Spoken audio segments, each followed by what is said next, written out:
আমি ওনাকে খুবই রেসপেক্ট করতাম। উনি তার পেশাগত জীবনে খুবই স্বচ্ছতার সাথে দায়িত্ব পালন করেছেন এবং তিনি অত্যন্ত উঁচু মানের একজন সিনিয়র আইনজীবী ছিলেন। তার আইনের জ্ঞান যেমন ছিল, তার মধ্যে স্বচ্ছতাও তেমন ছিল। এই দুইটা জিনিস অনেক জায়গায় পাওয়া কঠিন। উপদেষ্টা হিসাবে তিনি এই পদে আসার পরে, দায়িত্বে আসার পরে আমরা একসাথে অনেক সময় বসেছি, কথা বলেছি। তাকে মনে হয়েছে যে একজন খাঁটি দেশপ্রেমিক মানুষ উনি। আর উনি 5 ওয়াক্ত নামাজি মানুষ ছিলেন, সবচেয়ে ভালো যেটা আমার কাছে লাগে। একসাথে অনেক জায়গায় আমরা নামাজ পড়েছি ওনার সাথে। আল্লাহর দরবারে দোয়া করি, জীবনের এই সফর তিনি শেষ করলেন, অনন্ত জীবনের সফর তার শুরু হলো।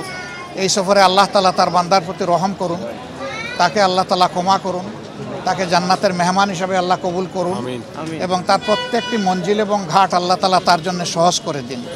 আর আমরা সকলেও মৃত্যুর কথা চিন্তা করে আমাদের জীবনকেও সুন্দর করার চেষ্টা করি।